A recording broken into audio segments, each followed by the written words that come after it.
नमस्कार, नमस्ते. Phaltan YouTube channel मध्ये मी राजकुमार गोपने आपलं स्वागत करतो. फलटण येथील श्रीराम जवार सहकारी कारखान्याची निवडणूक आता अगदी काही दिवसांवरती येऊन ठेपली असून आता फलटण तालुक्यातील तमाम शेतकऱ्यांना सभासदांना याची उत्सुकता लागून राहिलेली आहे.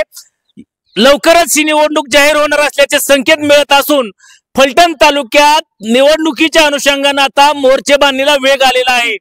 1952 साली स्थापन झालेल्या श्रीराम कारखान्याची पंचवार्षिक निवडणूक गेल्या 5 वर्षापूर्वी 16 फेब्रुवारीला निवडणूक संपन्न झाली होती आणि 17 फेब्रुवारीला निकाल झाला होता.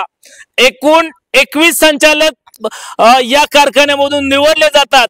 गत वेळेस मात्र फक्त 2च गटामध्ये आणि 6 संचालकांमध्ये निवडणूक संपन्न झाली होती. तर इतर 15 संचालकांची निवडणूक ही बिनविरोध झाली होती.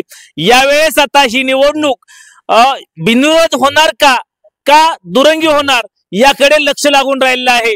फलटण तालुक्यामध्ये यावेळेस विधानसभेला परिवर्तन झालेलं आहे आणि याचमुळे आता फलटणची निवडणूक श्रीराम कारखान्याची निवडणूक लागणार हे जवळपास आता अट समजलं जात आहे. याच अनुषंगानं राजगटाच्या माध्यमातूनही आता या कारखान्याच्या निवडणुकीची मोर्चे बांधणी सुरू झालेली असताना विरोधी असलेल्या महायुतीमधील जे पक्ष आहेत यामध्ये भारतीय जनता पक्ष आहे, राष्ट्रवादी पक्ष आहे, शिवसेना पक्ष आहे, यांनीही आता एकत्र येऊन ही निवडणूक लढवण्याच्या दृष्टिकोनातून मोर्चे बांधणी सुरू केलेली आहे. फलटण तालुक्यासाठी वरदान ठरलेले या श्रीराम कारखान्याचे जवळपास 16,000 सभासद असून ही निवडणूक यावेळी कशी होणार याकडे तमाम फलटण वासियांचं लक्ष लागून राहिलेलं आहे. फलटण श्रीराम जवार कारखान्याच्या या खरं तर या कारखान्याचे संचालक मंडळ हे 21 संचालक मंडळ असून यामध्ये प्रामुख्याने 5 गट आहेत. 5 गटाच्या माध्यमातून 15 संचालक या ठिकाणी निवडून जातात.